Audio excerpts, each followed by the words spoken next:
Thank you for listening to Lone Star Community Radio. This program was broadcasted and recorded live from the LSCR studios in downtown Conroe, Texas. Lone Star Community Radio is supported by listeners like you. Donate and sponsor today. For more information on getting involved with Lone Star Community Radio, contact us at lscrstudios@gmail.com or visit us online at www.irlonestar.com.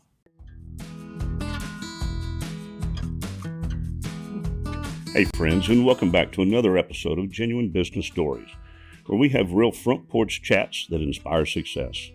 Every year in the United States, over 4 to 5.5 million new businesses are started. But the journey isn't easy. Nearly 1 in 5 won't make it through their first year. And by year 5, about half have closed their doors. That reality is why we know firsthand how challenging small business ownership can be. And it's also one of the main reasons we started Genuine Business Stories, to provide inspiration, encouragement, and real conversations that remind entrepreneurs they're not alone. Here on our show, we share authentic stories from business owners who face the ups and downs, pushed through obstacles, and found ways to keep building. Because hearing those stories not only inspire, it sparks ideas that can help others succeed. Today, we're joined by Ashley, a dedicated insurance professional whose career shows that anything that happens is because of her experience, her persistence, and her passion. She started out in customer-facing leadership as an assistant manager with Enterprise, then transitioned to insurance industry with AAA, where she was an agent, where she spent nearly a decade serving customers in both California and Arizona. In November of 2020, Ashley made the leap to become an independent insurance broker. And over the last 5 years, she's built an agency around service, trust, and advocacy for her clients. Ashley's story is about taking lessons from every step of the journey and channeling them into a business that reflects her values and vision. So let's dive into Ashley's story. Good morning, Ashley. How are you doing today? Good morning. That was a great introduction. Thank you. Well, thank you. So, Ashley, the one thing that when we're going through there, you're now in Texas. Yes. So now that you're in Texas, let's go ahead, since Alliance is going to be the biggest part of the story, and let's discuss when you came to Texas and what brought you to Texas. My family and I, we moved to Texas in October 28th, 2021. So it's going to be just 4 years next month.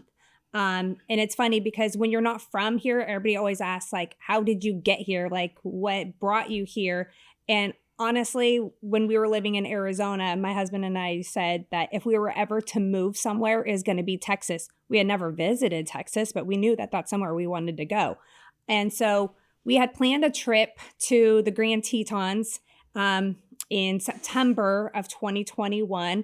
And last minute, I said, let's go on a road trip to Texas. He's like, we already have the plans. We already have reservations, everything. I'm like, but this is our opportunity because you have taken a week off. Let's just drive to Texas. So we did. Instead of going on vacation in the motorhome, and exploring, we drove to Texas. Took us 2 days. At that time, my son was 4. So can you imagine being in a car for 2 days, being 4 years old? We did it. We drove out here and we just kind of explored just to see what Texas was about. But let me back up just a second, because how did we decide to come take a vacation in Montgomery, when we were trying to think about if we were going to move to Texas, where would we go? A couple important things for me was education and medical, because my son's going to be coming into kindergarten and we wanted to make sure that he was going to get a good education, because in Arizona, the school district was good, but it wasn't that great. And when you don't have a great school district, you're not going to have good doctors. And so we also needed to make sure we had good doctors, because my husband has some health issues that we needed to make sure that we had good doctors for him to go to follow-ups and any kind of procedures that he needed. So I originally looked at Tyler, Texas, and then I said, well, it's a little too far from doctors where the town we were looking at. It was about 45 minutes. And I was like, that's a little too far. Then I went to Austin, and then I said, no, that's a little too liberal for me. So we're a little bit more on the conservative side. We're not super political, but then I saw Lake Conroe, and lake was also a big thing. If you look, Tyler has a lake, Austin has a lake, Montgomery has a lake. So lake, education, and doctors. So we drove out to Montgomery to check it out. My poor son had to sit in the car for the next 5 days after we drove here for 2 days, looking around different neighborhoods to see if this is potentially somewhere we wanted to land. Then we drove home for 2 days. On our 2-day drive home, my husband and I, we had a conversation. Well, is this something that we want to do? About 45 minutes away from home, we're saying, let's put our house on the market. The next week, we put our house on the market. And in 2021, the housing market was just on fire. In 24 hours, we got 9 offers. And so we went into contract with one of the offers we accepted. We did not want to bring any of our toys with us to Montgomery because we had just so much. Living in Arizona and Desert Lake, you have all the toys. So we sold our boat, our jet skis, our scooters, our motorhome, our Can-Am, and our house, all within 3 weeks. And then we were on our way. That almost shows it was meant to be, with everything falling in line and selling that quick. I agree. And my husband and I aren't super big on planning. Like, if it's meant to be, it's meant to be. It's going to work out, you know? So we were on our way out here. We signed for our new house in New Mexico on the side of the road. We did DocuSign, and then we drove out here, and we ended up in Walden, actually. And then we ended up not liking Walden. So then we bought some acreage out in Dobbin. We lived there for 3 years, renovated that house, and we realized my son needed some friends because there was no kids in the area. Being out on acreage, you would think like his quad and his motorcycle and the pond was going to be sufficient, but it just wasn't. So then we ended up back in Walden. So that's where we are. Well, fantastic. So I want to dive into your early years, and I mean your childhood. Did you have any entrepreneurial ventures when you were growing up? Zero. Nope. I never even want to become an entrepreneur. It was never talked about. It was never something that we brought up. My parents were not entrepreneurs. Nobody in my family. So no, it just came about, honestly, super unexpectedly. So you were with Enterprise Rent-A-Cars for a while in management there, and then you become an agent with AAA. What took you to AAA for an agency? So working for Enterprise Rent-A-Car, it's a great stepping stone right out of college because they require you to have a college degree and they really help you learn the management style and work your way up. And so working with car rentals, and a lot of customers came in because of a car accident. After working there for almost 4 years, I needed to find something different. And so I said, well, I want to be a claims adjuster. Well, I had applied for a claims adjuster position for AAA, and they called me and told me I wasn't qualified because I didn't have any experience. And so they said, but we do have a position available. It's a sales position. I said, tell me more. And they're like, well, it's all commission. And I said, I can't do all commission. And they're like, well, why don't you try it out? So I tried it. And then I ended up becoming the #1 insurance agent in all of Southern California. And then I was like, okay, I guess I can do this. So that was kind of just some of my background as far as management and getting into sales. And I don't look at myself as a salesperson. I look at myself as an educator. I just educate what I'm selling. And if it's something that that client wants or needs, I'm just going to explain it to them on what's going to be the best for them. And it just works out that way. It's because you're trustworthy. Thank you. As an owner of a commercial insurance brokerage, I take who I refer business to seriously, because if I refer somebody home and auto and they mess it up, that could end up having an impact back on the commercial accounts. And I completely trust you to refer you my customers. You're an amazing agent. It's fun to work with you. Vice versa. Because I can do commercial, but it's just not my jam. So I give it to you because I know you'll take care of my people. Thank you. Mentors and role models. Did you have any that influenced you throughout your career?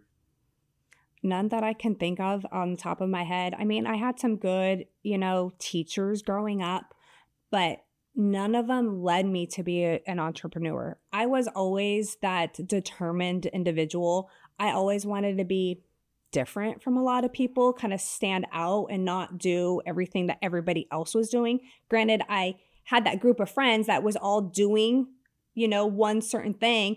And I always wanted to take it a little step further just to differentiate myself instead of being immersed into the crowd. I gotcha. So, was there a moment that sparked the leap? Because going from AAA, my background was with one of our large Fortune 100s. What sparked the leap to go to independent broker? Because it is a different world. It is. So AAA is a captive agency. And for those who don't know what a captive agency is, it means you offer their product and their product only. Well, AAA in Arizona, when I had worked there, they had a small independent agency that we were able to offer other carriers outside of AAA when they didn't fit. And I was so accustomed to having all of these options, even though I worked for a captive insurance agency. Then they decided to take away that captive or that independent side, and they wanted to go back to 100% captive. When that happened, I knew that there was more I can do for my clients, because working for a captive, I only had that one option. And that means I wasn't always going to say yes. There was going to be times I had to say no. So my husband had been telling me, well, why don't you open up your own independent agency? And I said, I don't know how to do that. I don't even know the first steps. So when I was told that the independent side of AAA was no longer in existence, that's what gave me the push.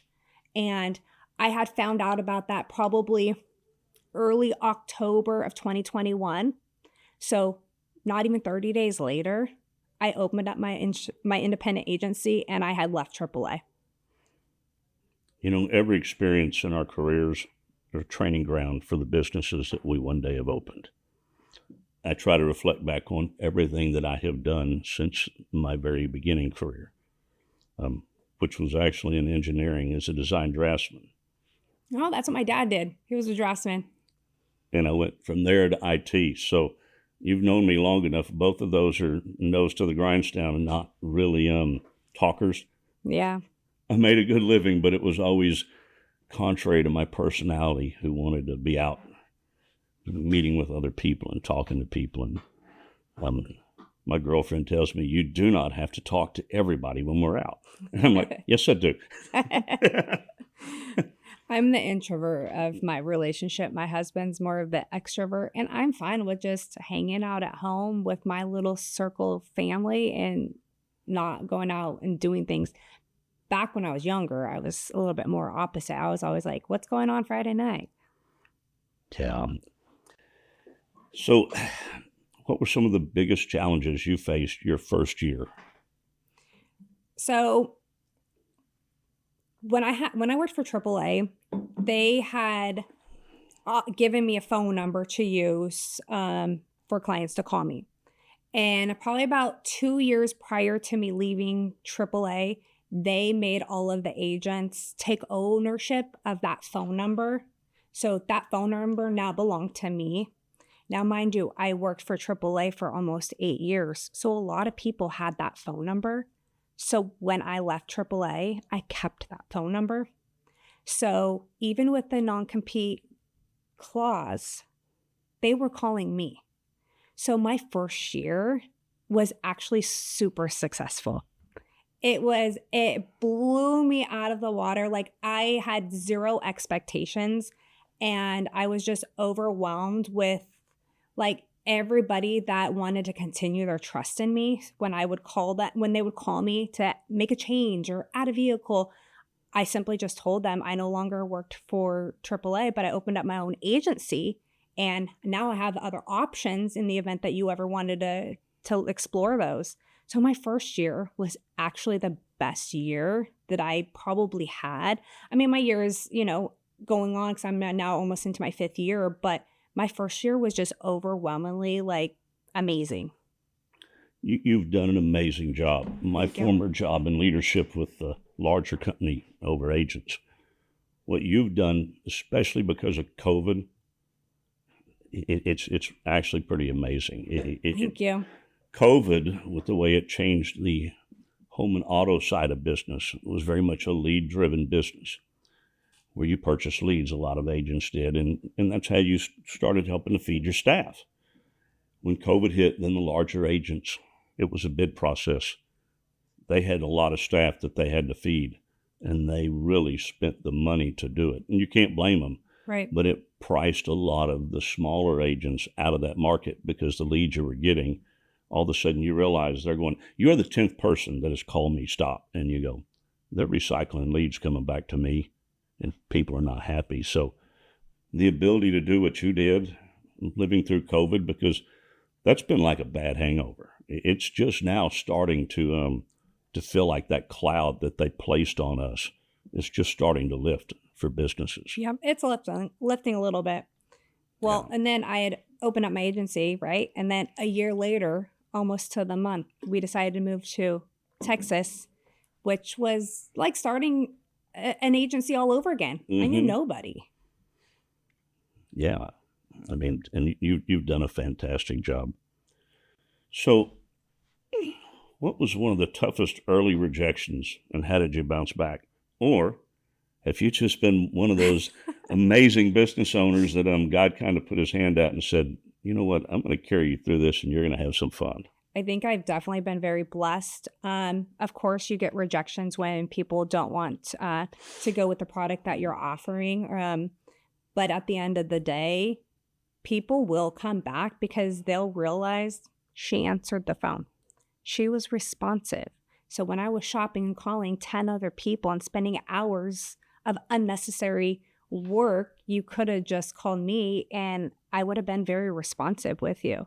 So it's just realizing that, like, you not to get your feelings hurt because, I take it personal sometimes.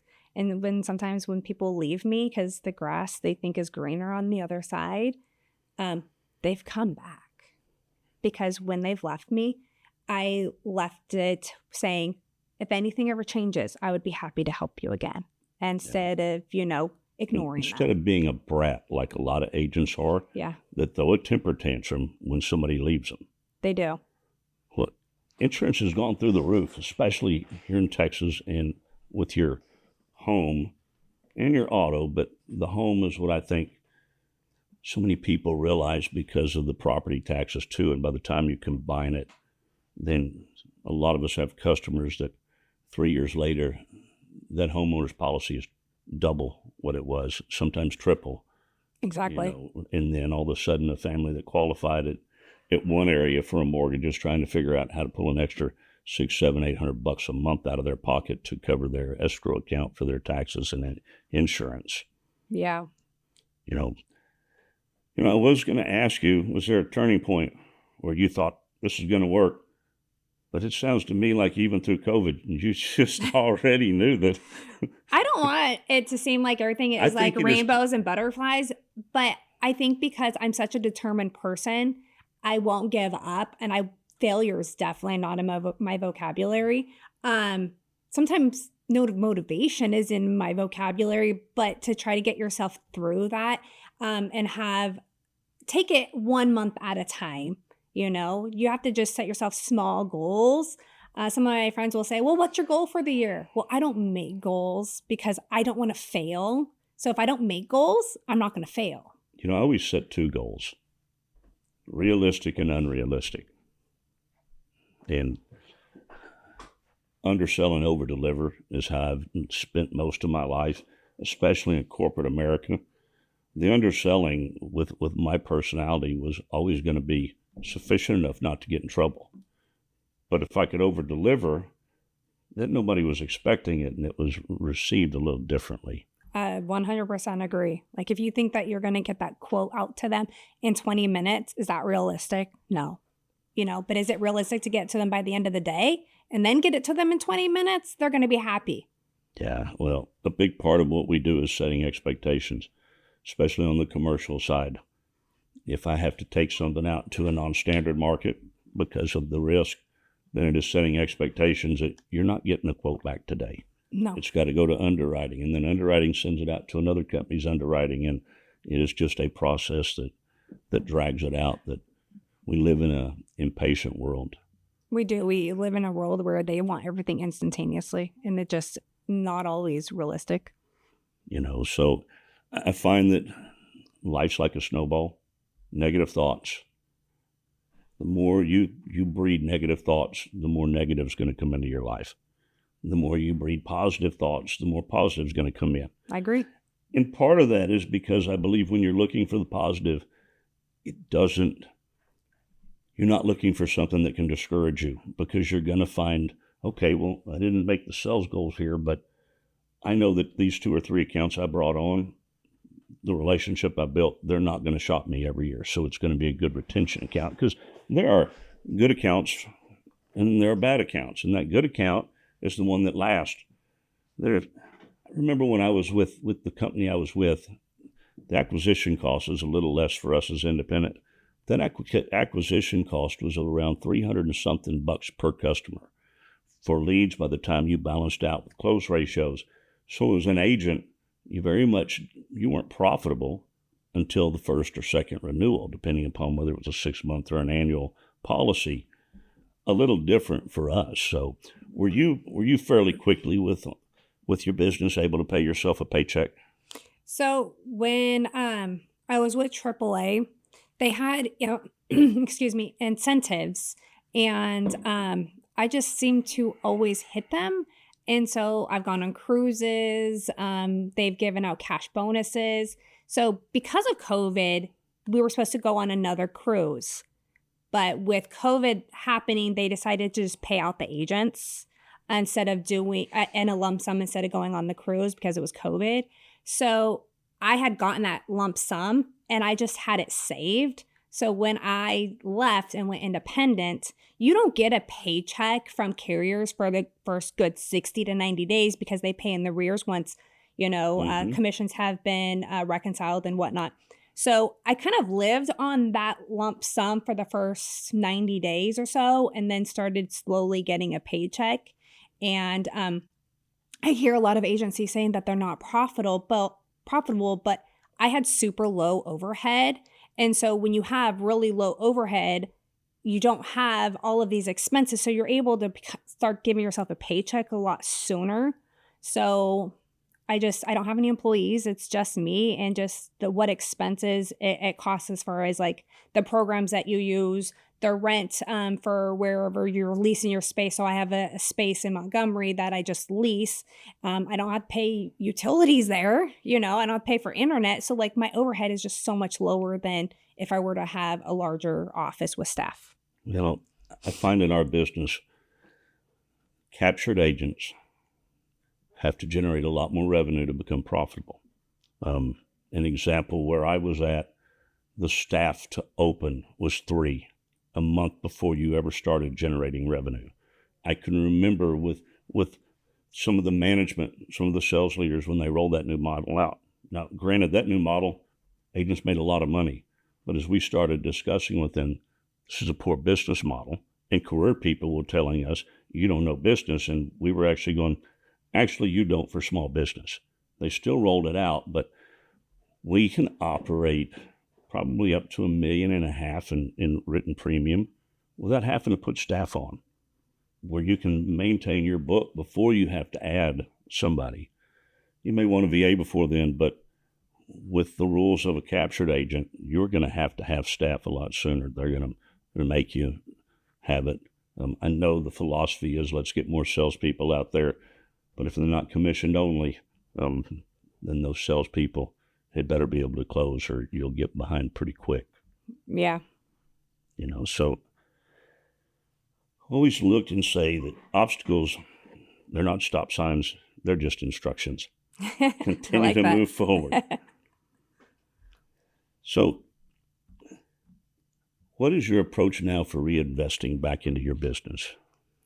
I do not buy leads. I do not spend any kind of money on that. I do have a virtual assistant that helps me with like my social media as far as marketing and things like that. I am part of the chamber and part of WOMTech. So I do those 2 networking groups. But outside of that, it's just word of mouth. So I don't have to pay for those leads. So that's a cost I don't have to worry about. It's just literally just my networking. I do donate some money to like the school districts and things like that. So I try to be involved in my son's school as much as I can. Well, we met at WOMTech, and we had Kiki on, the owner of WOMTech, last week on the program, and that is probably the best networking organization that I've ever been a part of. Just as far as the cost ratio, Right. I'm not a person. I own a business. There are other networking groups that want goals and accountability and stuff. I won't tend to them because if I wanted to be micromanaged, I'd go back to corporate America. I was part of one of those groups where you had to pay, it seemed like thousands of dollars. You had weekly goals and things like that. And after 2 years, I realized, you know what? I need to find something different. That's when I found WOMTech because I knew Jennifer. And the cost is just so minimal, and not having those goals and expectations in the back of your mind, it really helps the networking naturally flow versus feeling like you're pressured to get to know the other members of the group, so that way they're going to refer you. It all just comes naturally because they genuinely see who you are. And when somebody's looking for auto or home insurance, they're automatically going to think Ashley, or they're looking, to insure their business. They're going to naturally think Clint because I know him and he's genuine and he's not out there just to see how many referrals he can get. Yeah. So have you ever done an analysis on your return on investment for the network groups and the time? Because I find a lot of us, I get to where I look and go, this group cost me X amount, this group cost me this amount, and you have that total, but then we forget just how many hours in the month we will spend, whether it's ribbon cuttings with chambers or networking event times. Have you ever stopped to figure that out? No, and I don't know. I don't know if I have. I have the want to really sit in and calculate on that. But I will tell you, I've been in WOMTech a little over a year now, and my ROI has definitely been paid for a good couple years. I'm part of the chamber. My ROI is not as good, but I will tell you, I've always been a chamber member, even when I worked for AAA, because they paid for my chamber membership. So when I opened up my agency, there was no question if I was going to be a chamber member. So when I was in Arizona, I was a member. And then now here in Texas, I've been a member. And it's just getting your face out there and trying to let them know that you're an option for them, because we all have options. And I work with a lot of lenders and realtors. And of course, I want to be their first option. But realistically, as long as I'm on their list, that makes me happy. Because if they've got, a list of 2 to 3 insurance agents, they may suggest one over the other because sometimes personalities just don't jive, And so I'm more towards people that are a little bit more laid back, that want to learn a little bit. I love first-time home buyers because they don't know anything, and their philosophy, my philosophy for them is they don't know what they don't know. So if I can explain that to them, it's a lot easier for me versus somebody that is a seasoned homeowner and says, I already know what coverage I want, but do you? Like, has anybody ever sat down, taken the time to explain what the coverages even mean? 9 times out of 10, they don't know. So that's why I like the first-time homebuyers, regardless of their age, because they're a little bit more eager to learn. I remember a time where I had taken over my parents' insurance quite a few years ago, and I was discussing coverages with my dad. And my dad said, son, just go do what I asked you to. And I looked at him, and he was frustrated with me, and he was one of my best friends, so this normally didn't happen. Or I can take it back to my other agent. I said, Dad, I will dial the number for you right now. You can go back to her. I didn't ask you to come to me. But I don't walk in and tell you how to build a house. So you're not going to walk in and tell me how to cover you. What you have the right to do, Dad, is to tell me what you don't want. But my job is to explain these coverages to you and why I feel certain coverages are better. And that was when Dad looked at me and went, you know what, you're right. But insurance, whether it is your business insurance or your personal insurance, there's not a tangible payoff in a person's mind. There is no payoff until there is a travesty, a tragedy, a crisis that comes in. And then that's where the payoff comes in to go, wow, I'm glad I had insurance. But until then, it's not like your streaming services where at least when you're paying, you're getting some satisfaction and some enjoyment out of it. There's no pleasure in having that money come out of your account each month for insurance. And, but you have a saying, and what is that saying that you tell your customers because you use it with our network groups? I love insurance, so you don't have to. I love that, but it's true. It is. Because nobody wants to talk about insurance. It's usually like the last on their to-do list. And then when that to-do list is filled, insurance gets moved on to the next page because they really don't want to talk about it. Like it's almost like that heartburn, in most families. Nobody ever wants to talk about auto and home insurance. So that's why when they call me, it is generally something that I care about for each and individual household. So what do you find is the best way that you get customers? Are you doing social media? I know with our group that they will come in and say, hey, this person's looking for it on one of the social medias, and we'll refer each other out. Is it your referrals because you built such a loyal customer base? Is it your networking? Well, it's referrals. It's definitely referrals. I do work with some lenders and realtors. Now, while those are really good, it is my current and past clients, believe it or not, people who have left me, refer friends and family because just because it didn't work out for them at this point in their life, it doesn't mean I wasn't a good agent for them. Just circumstances made things change, right? And so I'm going to say probably 80% of my business is referrals from current and past clients. Yeah. Because that's a true testimony right there because they've worked with me or are working with me. And so they can genuinely pass on my name and know that I will take care of their friends and family, aunts, uncles, neighbors. Consistency with our chambers, our network groups, showing up, many times that's a lot more valuable than a big ad budget where you're just spending money on leads and ads coming through. So we discussed, you've already got a virtual assistant. Do you foresee hiring any licensed staff as you grow, or what is your thoughts on that? No, I am not going to be hiring. I don't have any desire to hire. I figured if I could, quote unquote, train my clients, to be good clients and not needy clients, I can manage them on my own. So you had mentioned in the beginning that an agent usually will manage about 1 to 1.5 million of their book, and then they need to start hiring. I've surpassed that probably a few years ago, and I'm still managing it on my own. And it's because I have great clients. When I don't have great clients, I'm okay with them leaving. And I can be a little pickier, I guess you could say. Of course, I want to insure everybody, but at the same time, I can't insure everybody because then I wouldn't be who I am and how I run my business.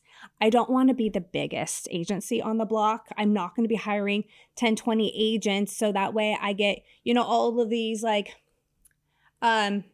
award-winning prizes for being recognized. I want to be just recognized for just being me. And not how big my agency is or how successful my agency is, because to me, I'm successful because I'm able to manage it all on my own. I think for the home and auto side, the size that you're managing with yourself, you've got your processes in order. That would be a little easier for me as a commercial agent to manage that number because the premiums are larger, so it's less customers to get to that volume than it is with home and auto. So, I know you're efficient. I've heard compliments about you, but your processes are good. Your customers are amazing. Customers. So that is very much a positive. And with our world, the way it's changed with virtual assistants, there are a lot of tasks that we can now hire and not have near the overhead with a virtual assistant to help us with stuff. Part of what I am thinking about doing next year is I'm tired of Accord forms, applications, supplemental applications, and bringing on a VA so that I can do what I enjoy, which is to be out networking in the community and that type of stuff. But, I don't necessarily know that was a viable option 8, 10 years ago. Right. Now, my VA, she only does my social media. So she is not customer facing. She does not deal with any of my clients. That is all on me. So if I need to remarket a client, that's on me because I want to try to make sure that I'm retaining those clients. So you're going to have to shop them. And sure, you'd rather them stay where they are, but do you want them to leave? Do you want them to go shop? No. So you're going to try to remarket them and place them somewhere else that's a little bit more competitive at that time. Yeah, I struggle with both schools of thought for myself. As long as I am the only one forward facing, and if I hired a VA, they would not face or interact with my customers. I would provide them the information.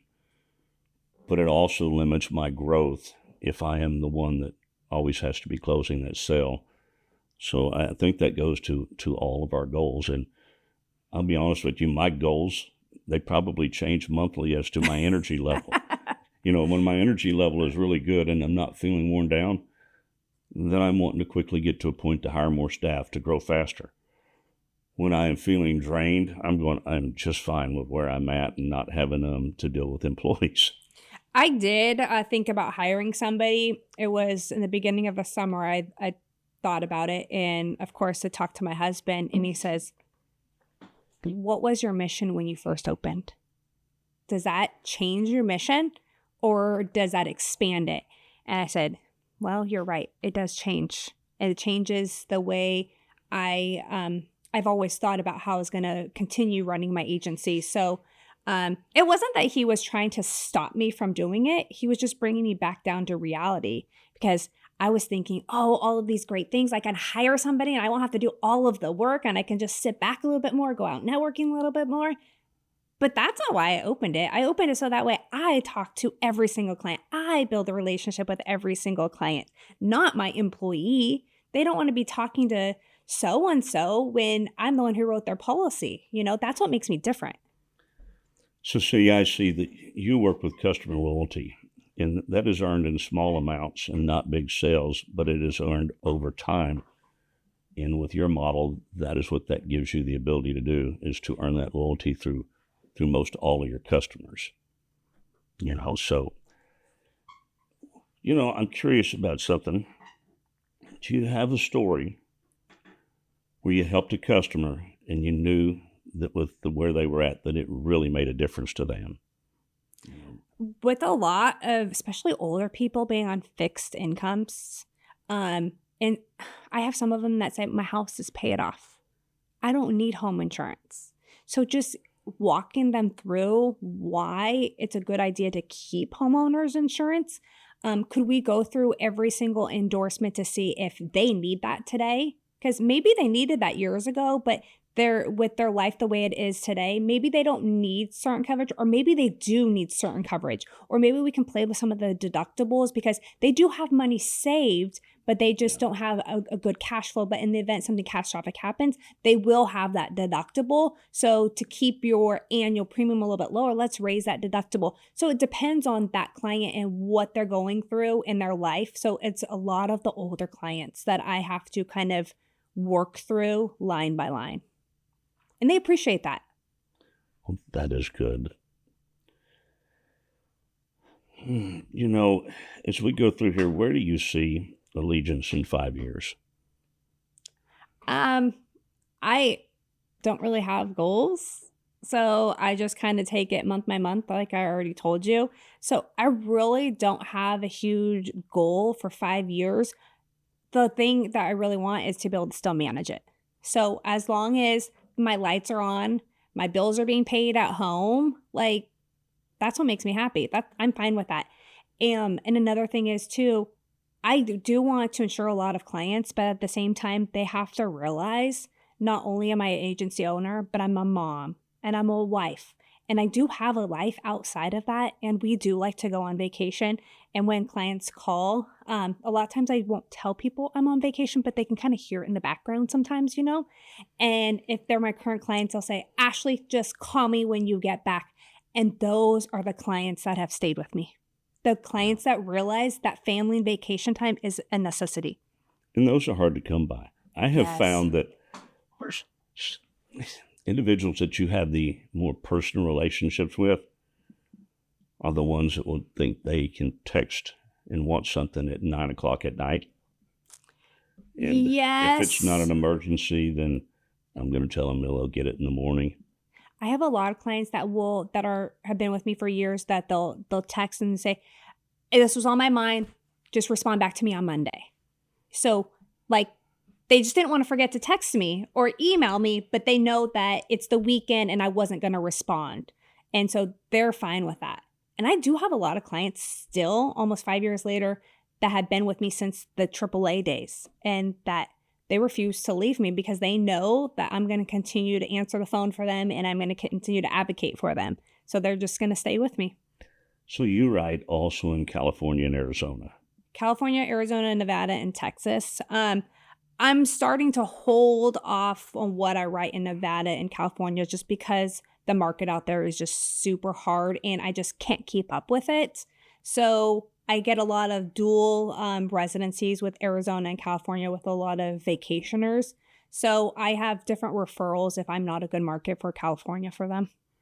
You know, I found that California, New York, New Jersey, they all have such different rules than the rest of the country that I applaud you for still doing business in California.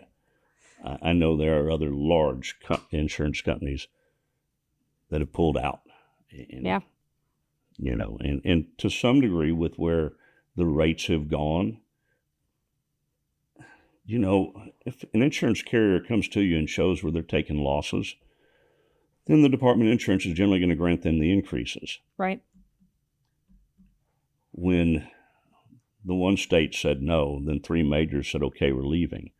The only question that I've had somewhat is, are we just in a position now since COVID that there's not being any pushback on our insurance carriers, you know, when they're coming asking for rate increases, you know, and I know with catastrophes, especially being in Texas, that we see a lot of them, but a lot of this is throughout the country with some of these increases. And, you know, I wonder, I hope we're not to a point where there's just a rubber stamp. Okay, here you go. Right. I'm not saying don't allow the insurance companies what they need. They have to be able to provide. We can't have them short of cash, but a lot of times, like if you've ever been in sales outside of owning your own business, there's some pushback for your boss for accountability. Doesn't mean you're in trouble. And I like a balance to, okay, go show me why your numbers are where it's at instead of just. And they have a quota to meet too, you know? Correct. And so do we with a lot of our carriers. Yeah, I am actually starting to see a little bit of premium relief with some of the carriers, which is really nice to see. That doesn't always mean they're competitive yet, but we're starting to see a little bit of movement in the marketplace. On your home or your home and your auto? Both. So here in Texas, I'm seeing a few carriers, 2, 3, 5%. But hey, that's better than nothing. That's a start, in my opinion. It goes to that positive snowball we talked about, even for our customers. Yeah. When you find that your dollar's not going as far, whether it's the grocery store, fuel, your insurance, your property taxes, 5 or 6%, it is a lot better conversation, and it's more of a surprise to our customers now when you go, hey, your renewal is actually going down. Versus having the 40, 50, 60% that I was having to explain a few years ago. Yeah. So how do you personally define success? I think everybody is a little bit different. I don't let myself give up, and I've already told you that. I'm a determined person. So I figured if, my doors are still open, I'm successful. There's food on the table for my family, I'm successful. I don't need a lot. I'm not a materialistic person, I'll shop at Walmart and Amazon. Like, I'm not that person that needs to have the name brand things, I do like nice things, don't get me wrong. I do like to have a nice car, a newer car, but to me, that's a necessity because that gets you to and fro. So, yeah. Well, and I think another part, as I've got to know you, your success is also your ability to balance and have your family time.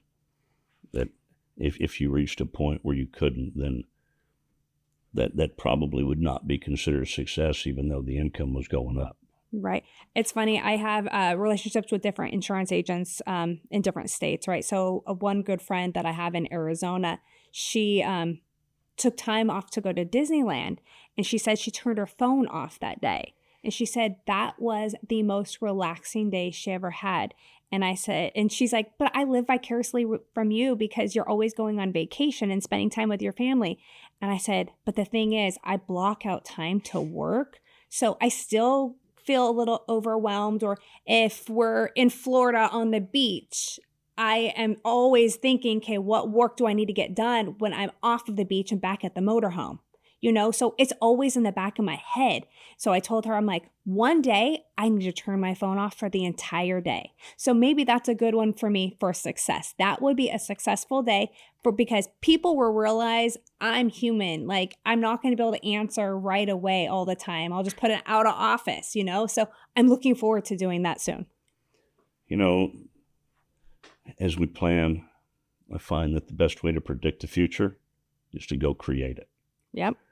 And that creation can be either the dollar or the business that allows you to go on vacations and spend family time and still have a nice living and find that balance. So how do you recharge when you're away from the agency without a vacation? Well, I'm always with my family. So if I'm going to pick going out on the night with like some friends versus with my son and my husband, I'm going to pick my son and my husband 100 times over again. Like, for example, last night, after my son got off of school and my husband got home from work, he was barbecuing in the back. And so my son's playing golf. So I got my clubs out. I'm not a golfer, but we bought some clubs, right, for my husband and I. And so we were just practicing chipping in the backyard.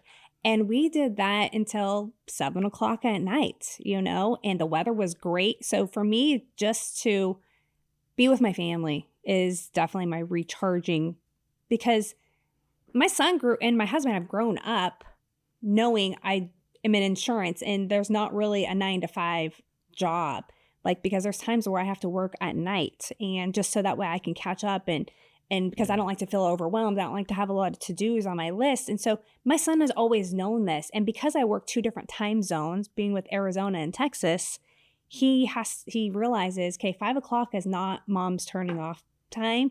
It's more like 7. So I kind of will screen my calls more later in the day. But sometimes I do have to pick up the phone. And he realizes that, and he's okay, mom, 10 minutes.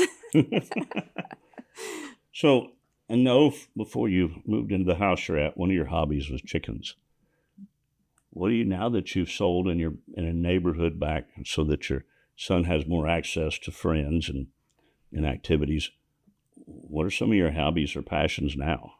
Well, we go on a golf cart ride almost every night, and their thing is to go down to the orbit in the neighborhood, and they'll go grab some ice cream, and then we'll go out on a golf cart ride throughout the golf course and throughout the neighborhood. We'll do that for like an hour. We do it almost every night, and it's just nice and relaxing, especially if the weather's getting a little bit nicer.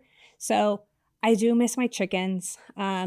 I have had a conversation about maybe getting some more chickens, but you have to be strategic living in a subdivision on what kind of chickens you can get, because some of them are a little bit louder than others, but definitely miss them. Well, it sounds like your number one inspiration outside of your business that drives your business is actually your family. 100%. 100%. My husband grounds me. He motivates me and he pushes me and he helps me bring me back to reality too. So he is not just your husband. He is your best friend. 100%. That is fantastic. So what advice would you give someone starting out in insurance today? Just do it. Just get out there and do it. Don't be scared, because if you're going to be scared, you're not going to be successful. And if you're somebody like me who it won't fail, that's just not even in my universe of a vocabulary failure. Just do it. Yeah, I also think along with just do it, go learn your product. Right. Don't just sling policies because you can write them. If you don't understand the coverages, That's what I think with some of the younger generation that we need coming in. Go use your personality to make your money, but truly learn your product so you can educate your customer. That, and don't offer so many products that you don't understand what's going to be a good fit for them. So for me, I do personal lines, and yes, I dabble in commercial, but because that's not my jam and I'm feel so fish out of water, I give it to you, and then I have a referral in Arizona that I give it to. Do not do life or do not do health. I don't dabble in everything because everything's going to get mushy, and then you're not going to be professional at what you do know. And so that's definitely one thing. If somebody is starting out, focus on one product and then go from there. Yeah, I think that if new salespeople, whether they're sales or customer service, if they would just make sure they understand, you don't need your customers to be an expert, but you do need your customer to be somewhat knowledgeable.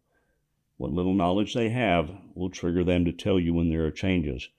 Because so many times I find customers, whether it's your personal lines or the commercial side, well, I've got insurance. They don't realize that certain changes they've made, you're not covered now. Excluded drivers have become huge, that were not as big. You've got a grown kid. If they're not living under your address, then they can come borrow your car like anybody else. Mm-hmm. If they're living under your address, permissive use is not. Exactly. So I think it's little things like that a lot of us can get so busy we don't think about, and that's stuff that we've got to be educating customers with. For me, it's the audit side. For the general liability workers' comp policies for businesses, they tend to think we've paid our policy for the year, then we're done. But that's not the case. We've got to stay on track of, is your employee salary base growing? Is your income outpacing what we reported? And that's part of our job. It's not just to sell and be done with it. So what is the best advice you've ever received? Well, that's going to be for my husband, and that's for me to just go and do it, because I was so reluctant to leave AAA because they treated me really well. That's all I really knew in the insurance world. So to go do something so foreign that I did not have even a % of knowledge of doing, and then just doing it.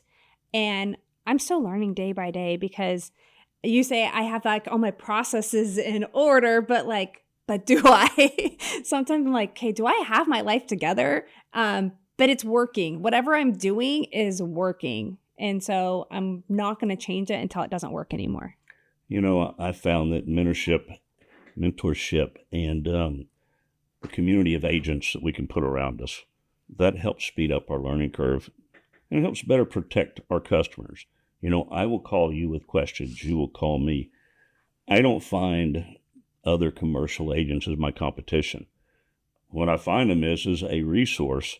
Right. Because I don't know everything. And I like treating my what others can view as competition as an ally and a friend. Right. So that we feel comfortable to call each other and go, I've never seen this before. Right. Because we don't know everything. We haven't experienced everything, but different agents can maybe give you a little bit of 2 cents because maybe they have been in that situation or been in front of that type of risk, whereas you haven't. So it's nice to have other people in your wheelhouse who you can talk to. Right now, I find that our businesses grow based on seeds we plant, and it's not always instant growth. Think about it. If somebody is sitting under a shade tree today, it is because somebody planted that tree years ago. It's building the pipeline. It's not going to be overnight. If somebody comes to me and they want a quote, I might not sell it that day. And you know what? That's okay, because I would rather them think about it and make sure that it's going to be the right fit for them. Because my goal is just to educate you on what I'm offering. I'm not selling. I'm offering, and I'm educating you on what I have presented to you. And you need to make the decision if it's going to be right for you and your family. And then I want you to come back with questions. I don't want this to be an instantaneous thing. So if you call an 800 number, they're going to try to sell you right on the spot. I'm not. I want you to think about it. I want you to come to me with questions or make any changes, And yes, things are changeable throughout the term, but it needs to be the right time and the right fit for you. And there's so many independent agencies out there. We all offer the same product. So what differentiates one independent agency from another? For me, it's the communication. It's me picking up the phone. It's me responding to that email or that text. It's me being present with them versus them having to leave a message and me not calling them back for days on end. That's frustrating. They're not going to want to go with me. I would say that outside of price, and sometimes even greater than price, and when I'm saying price, I'm talking huge increases. We've seen some home policies that have gone up $2,000. But the communication you're talking about, how many times have we heard, I'm calling you because I cannot get my agent to pick up the phone? I hear that more times than you would think. And it frustrates people. And communication is pretty simple. If you don't have the time to return your customers' phone calls, then go find something else to do or put an office manager in there to where you are no longer the face of your business, and let the office manager become the face of your business, or your general manager, whatever you want to call them. When people are calling me to shop their auto or their home or both, I'll ask them, have you called anybody else? Have you shopped any other carriers? And they say, well, I've called and, I've given them my information. I'm just waiting to get a quote back, but it's been a couple days or whatever. I've heard so many different responses to that. And then once I quote them and then I get it back to them the same day, they're like, I'm still waiting for that other quote. And I said, okay, do you want to keep waiting or do you want to go with mine? Because, I just responded. And because that's kind of a sign. If they haven't gotten back to you and it's been a few days, are they going to respond that quickly if you have a change or a question? And 9 times out of 10, I don't say this, but they pretty much will say this to me like, what, they haven't even responded, but you're so quick. And so, yeah, I'm going to go with yours because you're responsive. Yeah. So when you're talking to a customer, let's take home and auto. I know that you write others. Your customer on that first conversation, as we've discussed, a lot of customers do not understand coverages. What are a couple of key things you immediately want to point out when you present somebody with an auto quote? So when I get off the phone with a client and I'm shopping their auto, we're talking about auto, I will email them because I believe in seeing it visually. Everybody's going to have different philosophies on how they send quotes or whatever. But I will email that to them and I will highlight certain key coverages or features that I want them to kind of look at, because either they have the same coverages, but mine may be a little bit better, or they don't have that coverage like car rental or towing, right? And it's a single vehicle household. I'm going to want you to have towing and car rental in case something happens, but your current policy doesn't have it. So I'm going to highlight that and I'm going to let them know it's optional, but here, this is what the premium's going to look like with it. We can quote without it, whatever you want to do, but I recommend this. And then we'll have a conversation about it, but I will always email it. I'm not going to be that person who's going to say, okay, just email it to keep me on the phone while you review it. No, because it's not always an opportune time for them. So I want them to do it when they actually have a moment to read it and digest it. Do you explain to them how the split limits work? I've found that a lot of customers, my goodness, they could be driving for 20 years, and I'm not going to say an agent had not told them. But when I ask them, do you know how this works? Now with commercial, I write more combined single limits than split limits. But in the commercial side, there's also more combined single limit options, whereas not every carrier will provide a split limit option. Yeah, and was that different in Arizona or in California? Because Kansas will do a lot of combined single limits on their personal auto. No, probably 99.9% of my clients have split limits. So when you're asking, do clients know? No, they have no idea what the difference is between combined or split limits. Is that one of the things that you explain to them so that they get a better understanding? Sometimes, because not every carrier that I offers combined single limits or split limits. So sometimes it's one or the other. And most of the time it's going to be split limits. Yeah. And I have found they need to understand how it works, because there are a couple of companies out there that love to throw state minimums at people. So when they come to shop you, they're doing state minimums. I don't know about you when I was writing personal auto. I think maybe I only had 1 or 2 policies in my whole book that was state minimums. And you're going to sign an understanding document that states, I've told you that this is not a good idea. Do you explain to them how those coverages actually work? So when I see somebody that has state minimum, for example, I will provide them a quote unquote apples to apples liability limits. And then I'm also quote them an optional limit. Like if they're a homeowner, I'm going to start with a higher limit. So that way they get both and they can see what the premium difference is, because 9 times out of 10, the 6-month or monthly difference really isn't going to be that much for that extra peace of mind. But what I also see a lot is rejected uninsured and underinsured motorists.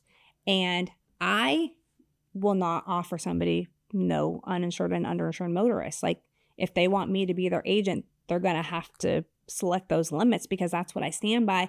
I've seen way too many accidents where they needed the uninsured and underinsured motorists. We do live in a different world than we did, say, 10 years ago as far as needing that uninsured or underinsured motorist. Right. So as we wind down this fantastic conversation we've had, tell me why Allegiance. Give me your where did your it come Tech from? commercial and what brought the name on, and then kind of explain why people want to do business with you. So I wanted to show up towards the top of the phone book, would you say, right? The list, the chamber has a list. We don't even have phone books these days, but same concept, right? So I wanted to show up at the top. I wanted it to be an A, right? And so I was kind of just doing some research. What are some good business names that starts with an A? Well, I feel like I'm loyal and I'm trustworthy. And so allegiance, like Pledge of Allegiance, if you look up the definition, is just that. So it just kind of fell. And I used to have a license plate in Arizona that said America, and so I just kind of fell into that and it became Allegiance Insurance Agency. That is awesome. Mine is because the first name, if you know what my business is, Mm-hmm. people go, what you see is what you get. Yeah. You are a genuine person, and, there's no doubts where we stand with you. Right. I'm going to be honest. I'm going to be transparent, even if that means me telling that client to stay where they are. So what is your best attribute? Why choose you over another agency? I kind of touched upon it a minute ago, that there's so many independent agencies. We all offer just about the same products. So what is the difference? If they're going to call somebody, they're going to get me. They're not going to get their customer service rep and then not be able to talk to the agent. They're going to get me. They're going to be stuck with me. Like I get to know them personally. And I think that's what sets me apart, is that I am smaller and they get to build that relationship with me and not a different employee at the agency. And they're like, well, I was talking to so-and-so, but she's not there today, but I just had a question. And then you have to tell the story all over it again to somebody else. So that to me is what sets me apart from other agencies. We're going to go into the lightning round. All right. Coffee or tea? Coffee. Favorite vacation spot? I would say probably Pensacola or Destin. We go there often. First car? I bought my first car on my 18th birthday. I had saved money. I saved about $8,000, and then I bought my first Toyota Tacoma. It was $13,000, so I had to finance the rest. Well, sweet. Biggest risk you've ever taken? Opening my agency. This is something I want to see if you can do. I couldn't do this. Okay. One word that describes you as a business owner.